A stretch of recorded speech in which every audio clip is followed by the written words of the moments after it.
He's one of the most exciting events curators and co-founder of the Savannah Comedy Hour, a platform that has kept audiences laughing for years with countless sold-out shows. Beyond comedy, he's also an artist manager and a tastemaker with a distinct eye for fashion. From shaping unforgettable entertainment experiences to influencing culture and style, Vernon van Wyk is a creative force who thrives at the intersection of art, business, and fashion.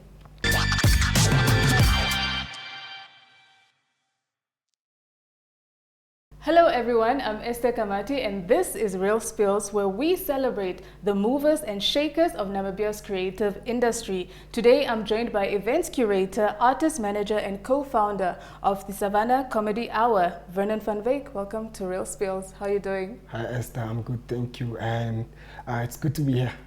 It's great to have you. So Vernon, we're going to get right into it. We know you for Savannah Comedy Hour, which just celebrated its 4th year with a string of sold-out shows. So take us back. What inspired you to start this platform? Comedy Hour was birthed of my partner, my co-founder, just needing a platform. So Akharob is a comedian, and before we started Vinyl's Comedy Hour, as called at that time, he didn't perform comedy for years, and he was like, yo, I know you do events and I wanna do something, get back into comedy. Let's sit down. And then we had an idea. We approached a couple of venues, and luckily Vinyl's Music Cafe were open to trying out the vision, because they had a similar idea, and we just came at the right time. So we took it, went with it, did a couple of years at Vinyl's, and then after 3 years we moved out of Vinyl's because we wanted to grow, expand, and see where else we can take this event. And the growth is very, very visible, not just in the change of venues, but the fact that you keep selling out the show as well. What do you think keeps the audience coming back? Yeah, apart from the amazing comedians, I think our consistency as well, because we make sure that people don't forget there is always a Savannah Comedy Hour next month, and so that consistency has also made us a household name. So if you think of comedy now, you think Savannah Comedy Hour. So I believe, apart from the great comedians, our consistency has also played a role in just cementing us as one of the best comedy clubs and a go-to comedy club in Namibia. And it's so beautiful how you put it that, you know, initially you're just trying to put your friend on because they haven't been doing a lot of comedy, and it has blossomed into this very beautiful thing that people actually look forward to. But how did you actually get into the events curation space? What drew you to that industry? Before we were into events, or before I was got into events, I started off as an artist manager, and coming up in the Namibian entertainment industry is not easy, like getting gigs for your artists or just places where they can be seen. It's not easy at all. So at some point we had to decide, yo, let's create our own platform. So that's where events came from. We got into events, create platforms where our artists can perform their music and showcase their skills on our platforms. And when we did that, we also saw, okay, now we're also building a community of people that want these type of events, or that want more out of events, and we just kept going with it. And now I'm part of maybe 5+ events where each event gives something for everyone. So now we have something for everyone in all our events, and it basically just started off again with just the need for your own platforms in our entertainment space. And I feel like it takes a lot to curate an event that somebody will go to, not just to attend, but to actually have an experience. So what's the thought process behind curating these events for you to make sure that, everybody experiences it differently, and that they, look forward to the next one, and that each one is different from the previous one? Firstly, it takes a team just to get new ideas, especially when you are having events every month or every 2 months. Exactly.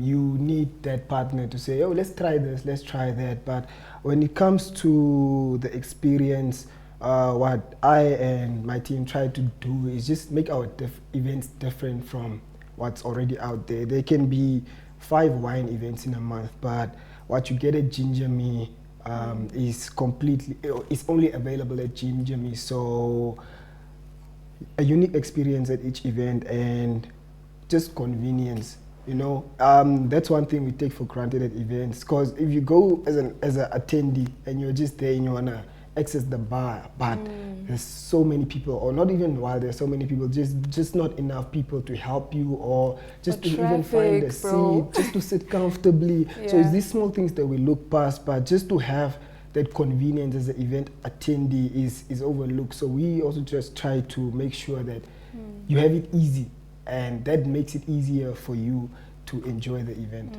Yeah. That's so true. I attended I'm not going to say the name of it, but it's a beach festival that happens annually. Yes. And half of the time that I was there, I was queuing for something. I hated every minute. So I appreciate that you take that convenience into perspective, because I sign me up for convenience. If it costs me $1,000, take all my money. Exactly. Okay, so you spoke to us about being an artist manager as well. Who are some of the artists that you're managing? Take us through what that journey has been like. The first artist I started managing is Kevo Maro.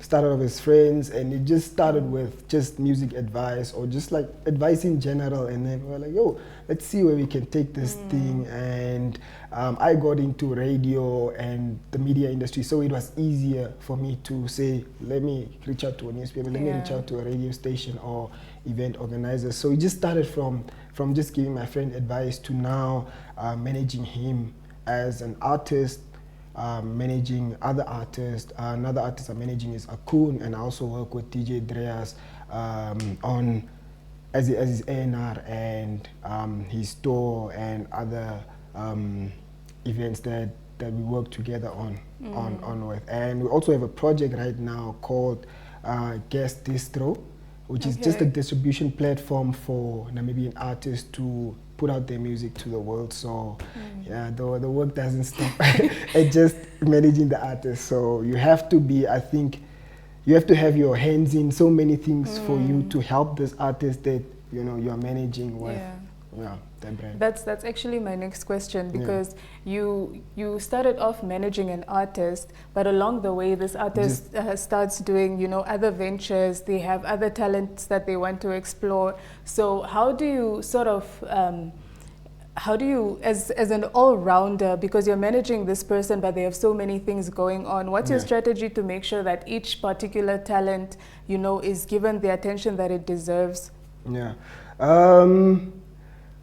You can't do it on your own. And for me, when it comes to managing the artist, you have to, it takes a team. So, and just giving the artist everything that they might need for their brand, you have to make sure that also it aligns with their brand. Because if I'm managing Esther, and Esther is an R&B singer, but Esther also wants to do content.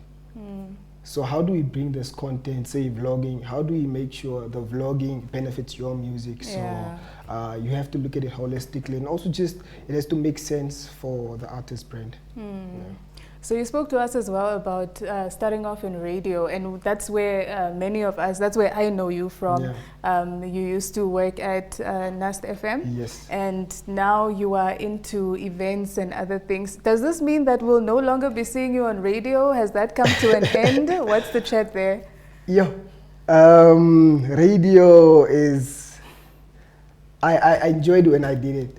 And when I do it I still work at the radio station, but only in a marketing capacity. But if I'm needed to do a show, maybe just to stand in for somebody or just here and there, I do still enjoy it, but it's not something that I'm very passionate about. I think what I was more passionate about within the radio space is just the industry. Yeah. So putting on other artists, putting on other creatives, talking about what's happening in the industry. But in total radio itself, it's not my thing, but behind just what it came with. Yes. So it was good while it lasted, and it did what it needed to do for where I am today.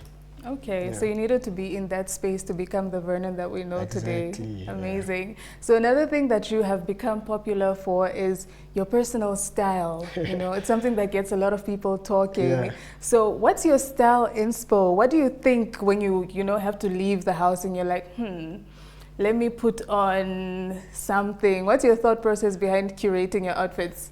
Just feeling good. Like I need to feel good in what I'm wearing.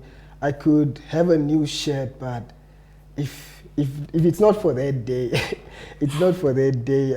So for me, it's really just about feeling good in my skin and just dressing, not even dressing up, but like dressing good for myself helps with my confidence and. It's something that used to lack back in the days, I think when I was still a kid. So when I found this thing, you know, I was like, Never going back. This is how I'm standing out. Or this is how I'm like raising my confidence and, you know, living in my skin. But it's just about feeling good. And these days, I think as you get older, you start to love comfort more. So Yes. just comfortability. Yeah. Yeah. So looking good and still being comfortable at the same time. Yeah, my little sister made a joke the other day about, she was talking about wearing denim jeans and I'm like, I don't even own a pair. She's like, yeah, you're old. That's what happens. So as Yeah. you know, as age catches up, you start to get into the loose fitting, the linens, you know, soft materials, Yeah. as long as you're comfortable. Okay, so, but what's your personal style? How would you describe your personal style? Just looking at it from outside, I think it's more of if that's even a good way to put it, but like a more modern retro feel. So sometimes I can dress like I'm in the early 2000s, 90s, whatever. But I do mix it well. I like my modern and trendy style mixed well with a retro vibe. So a bit of modern retro, if that's even something. Yeah, and always incorporate the shades. Yes, the color coordination has to make sense, but I'm at a point where I also want to experiment. So summer is gonna be very colorful. Besides the black for today, but yeah, summer is gonna be really colorful for me. Amazing, and I look forward. I mean, spring already is such a beautiful season to witness when it comes to fashion. Yes. And then as it gets warmer as well, we are looking forward to the bright colors, you know, the different styles and putting things together. So I will definitely be glued looking to see what you'll be wearing next. The pressure has to get worse. There's no other way. I once found somebody in the mall and they just asked me, oh, why do you look like this today? What do you mean? What do you mean? I thought I was like just quickly going to the mall, looking comfortable. But yeah, I guess there's some sort of expectation when you just keep doing the same thing. So people always expect that. So I guess, put all the pressure on me. Of course. Like, there's no thinking nobody's going to see you. You'll always run into somebody. Always. All right, so you spoke to us briefly about Kawa Roho. No, you didn't. We are getting there now. Speak to us briefly about Kawa Roho. What's that project about and what are you trying to achieve there? Kawa Roho is my way of, it's the starting point to owning a cafe. Ooh. But just the data side, the vision aside, it's a new platform that me and my partners created to cater to a new audience, and we're always looking at like what else we can do differently. And this event caters to sober habits, and with Kawa Roho, it came Kawa Roho Active, where we also do fitness events. So just to tie them together, because we are really trying to foster sober habits, because we have so many events where we just go drink, have fun. So now we're also giving the people the option to say, oh, enjoy music while you're just having a sip of coffee or networking with people, your peers and other creatives. So it was birthed off of that idea and that need for sober habits and just something different. So is this a monthly event?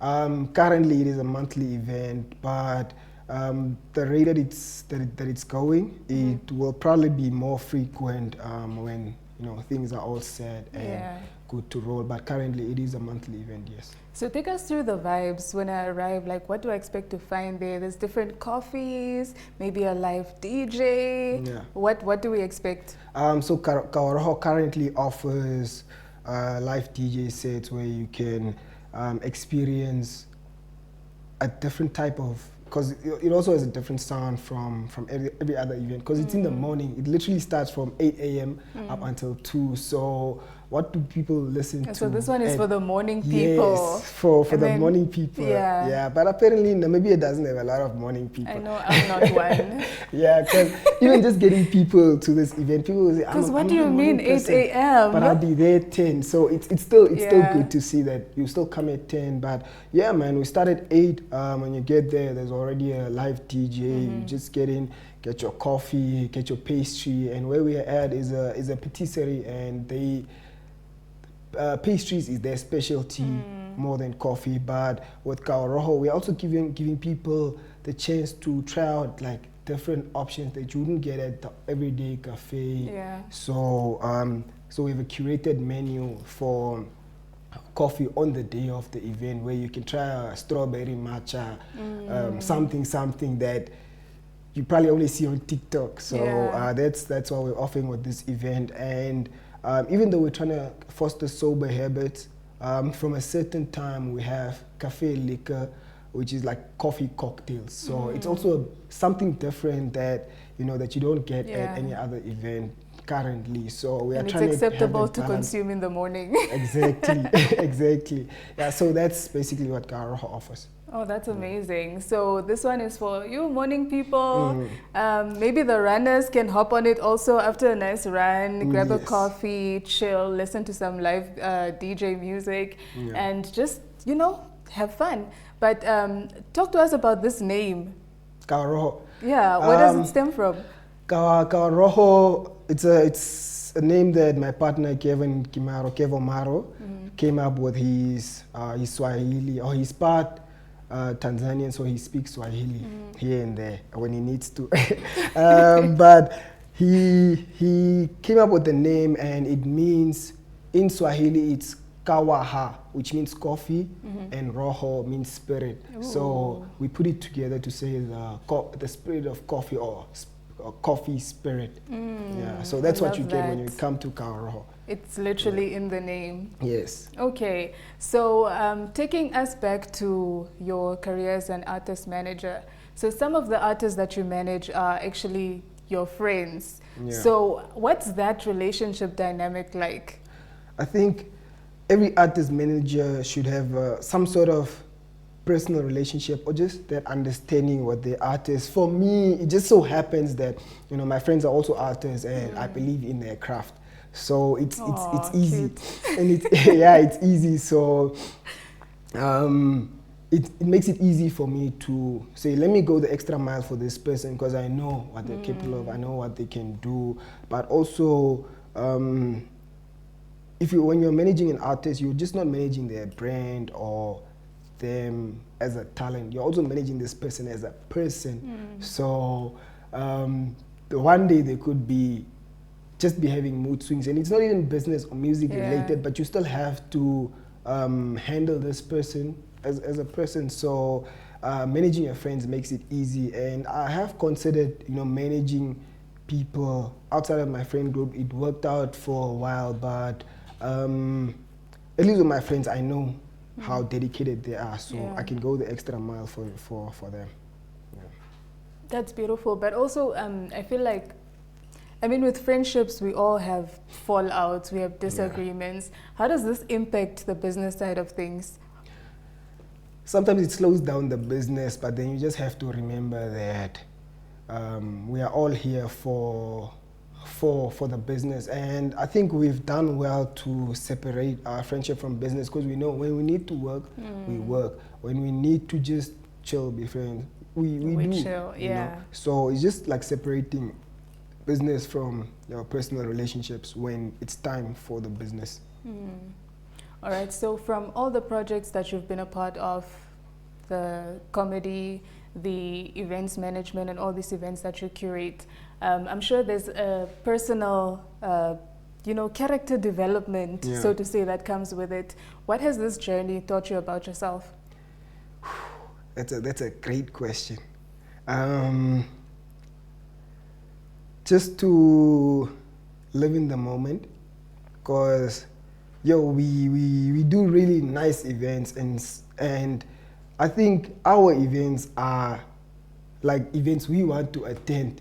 So, but it just not unfortunate, but it just so happens that we're also working there. So you don't really sometimes find time to just like take in the moment, enjoy what you've created for the other people to enjoy, because at the end of the day, that's also like, it's the same places we want to go to. And so just living in the moment, taking the small wins. And I've always been a person that's always like on to the next thing, always on to the next work or next project. So for now, just trying to focus on taking in the moment, living in the moment, and enjoying the small wins. Yeah, I think once in a while, or when you get time, as the year comes to a close, you need to curate something just for the team that curates events throughout the year, just to blow up some steam. But then somebody has to curate for us so we can enjoy. That's the problem. Yeah. All right, so one of your most popular events that you've curated, I've attended a few of these editions of this event, is open season.